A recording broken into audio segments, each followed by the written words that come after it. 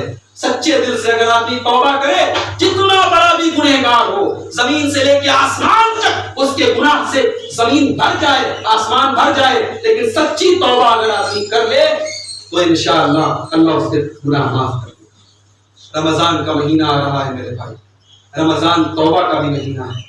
جانتے ہو شب قدر کی رات کے بارے میں اللہ تعالیٰ نے کہا 1000 مہینے سے افضل ہے، 87 سال سے افضل ہے، لیکن شب قدر میں جب نبی سے پوچھا گیا اے اللہ کے نبی ہم شب قدر میں کون سی دعا پڑھیں، تو نبی نے یہ نہیں کہا تم دولت مانگو، نبی نے یہ نہیں کہا تم خوبصورت بیوی مانگو، خوبصورت بچے مانگو، دنیا کی زمین جائیداد مانگو، اچھا کاروبار مانگو۔ نبی نے شب قدر میں پڑھنے کے لیے کون سی دعا سکھائی ہے؟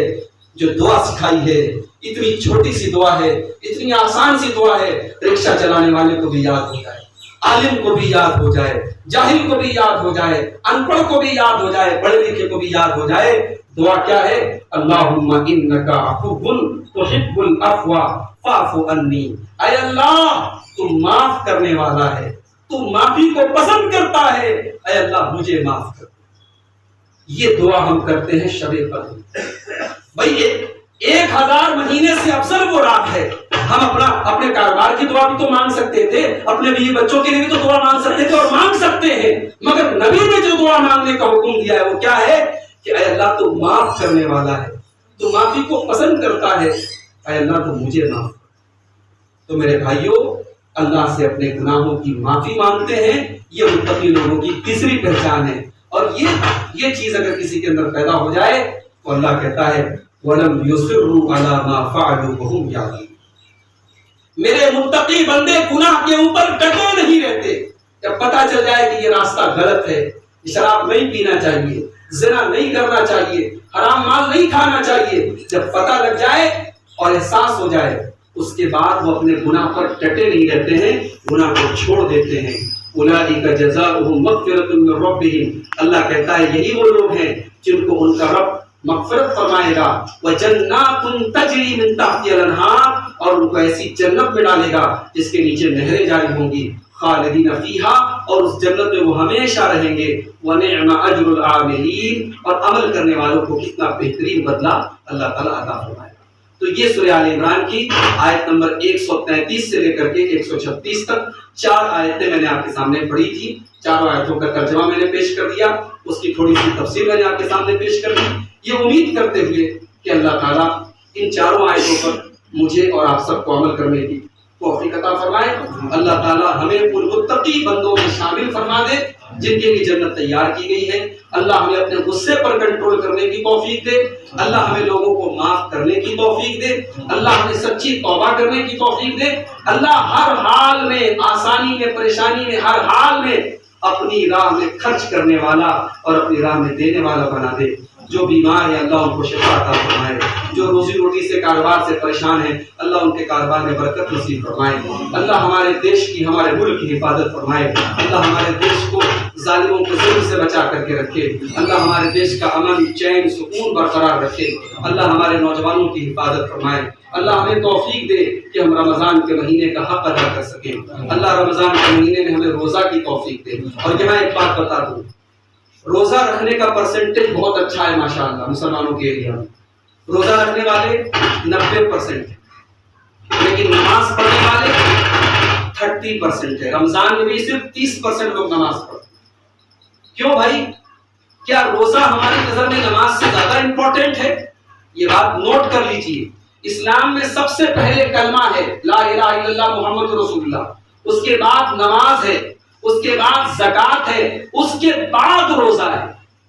اسلام کے 5 پلر ہیں، 5 پلر میں نماز دوسرا پلر ہے اور روزہ چوتھا پلر ہے۔ ہم روزہ رکھیں اور نماز نہ پڑھیں، کہیں ایسا نہ ہو کہ ہمارا روزہ ہمارے اوپر مار دیا جائے، کہیں ایسا نہ ہو کہ 14 گھنٹے ہم بھوکے پیاسے رہیں اور اللہ کیا جائے، اللہ کہے تو میرے کہنے پر بھوکا تھا، تو میرے کہنے پر پیاسا تھا، تو میرے کہنے پر 14 گھنٹے تو نے گرمی برداشت کی، اور تو ظہر کی نماز میں نہیں آیا، تو عصر کی نماز میں نہیں آیا، تو مغرب کی نماز میں نہیں آیا، تو نے نماز کیوں نہیں پڑھی؟ ہم کیا جواب دیں گے میرے بھائی؟ تو روزے دار بنے لیکن نمازی روزے دار بنے، بے نمازی روزے دار نہ بنے۔ اللہ ہم سب کو نماز کا پابند بنائے، اللہ ہمیں قرآن کی تلاوت کرنے کی توفیق عطا فرمائے، اللہ ہمارے دلوں میں ایک دوسرے کی محبت پیدا فرما دے، جب تک دنیا میں زندہ رکھے اسلام کو زندہ رکھے اور خاتمہ ایمان کو ہو، آمین و بارک۔